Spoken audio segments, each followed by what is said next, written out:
How can Russia start a nuclear war? आखिर कैसे रूस एक न्यूक्लियर वॉर की शुरुआत कर सकता है? यह सवाल काफी बड़ा है और इसके जवाब को जानने के लिए हमें यह जानना पड़ेगा कि आखिर इस दुनिया में कौन कौन से नए पन्ने जुड़ चुके हैं। इस कहानी की शुरुआत 21 फरवरी 2022 को होती है, जब रूस के राष्ट्रपति व्लादिमीर पुतिन ने यूक्रेन से 2 नए राष्ट्रों को मान्यता दे दी और इन दोनों नए राष्ट्रों को एक स्वतंत्र राष्ट्र घोषित कर दिया। ये दोनों नए राष्ट्र लुहांस्क और दोनेस्क थे।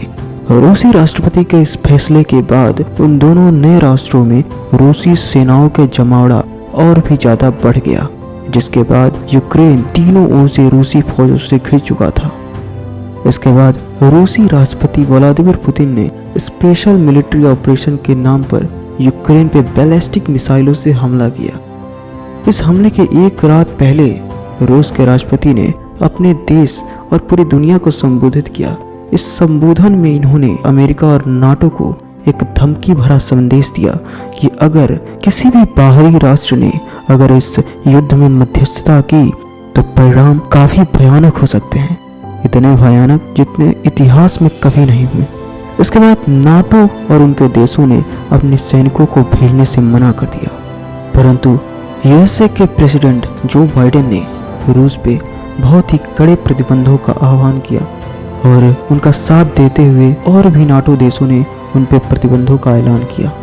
सिर्फ नाटो ही नहीं, नाटो के अलावा भी बहुत सारे ऐसे देश जैसे जापान, ऑस्ट्रेलिया, कनाडा जैसे देशों ने भी उन पर भारी प्रतिबंधों का ऐलान किया, परंतु रूस के हमलों में कोई कमी नहीं देखी गई।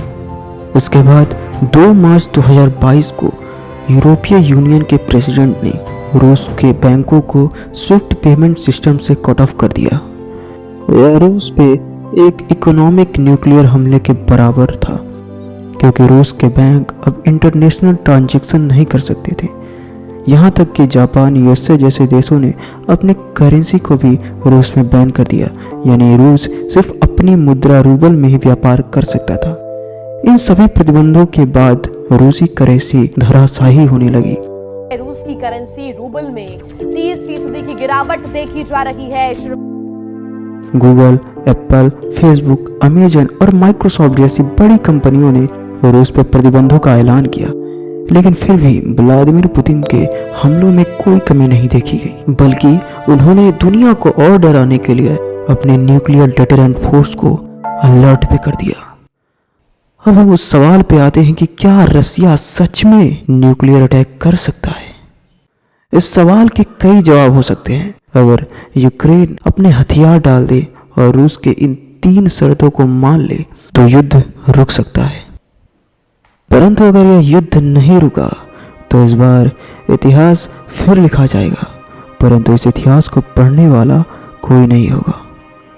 हमने इतिहास में देखा है किसी भी विश्व युद्ध की शुरुआत तब होती है जब एक महाशक्ति किसी छोटे से देश को कब्जाने का प्रयास करती है, जैसे जर्मनी ने पोलैंड को इन्वेड किया था और विश्व युद्ध की शुरुआत हुई थी। दूसरा कारण यह है जब एक देश को बहुत सारे प्रतिबंधों से लाद दिया जाता है तो उस देश को प्रतिबंधों से कोई डर नहीं होता और एक तानाशाह का उदय होता है, जैसे वर्ल्ड वॉर 2 में हुआ था, जहां जर्मनी पर लगे प्रतिबंधों को अनदेखा करते हुए हिटलर ने जर्मनी में मिलिटराइजेशन किया, जिसके बाद वर्ल्ड वॉर 2 हुआ। यानी इस कहानी का सबसे बड़ा विलेन प्रतिबंध है जो इस वक्त रूस पे लगाए गए हैं। अगर यह प्रतिबंध नहीं हटे तो आने वाले सालों में या तो रूस के लोग भूखे मर जाएंगे, जो पुतिन कभी होने नहीं देंगे, या पुतिन के पास लास्ट ऑप्शन बचेगा जो कि न्यूक्लियर बटन है।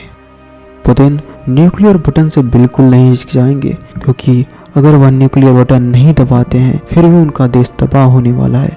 अगर वह दबा देते हैं तो पूरी दुनिया तबाह होने वाली है। इस मुद्दे पर अपनी राय जरूर दें। कमेंट बॉक्स सबके लिए खुला हुआ है और हमारे चैनल को सब्सक्राइब करना ना भूलें, क्योंकि यहाँ नॉलेज फ्री में बढ़ता है। धन्यवाद।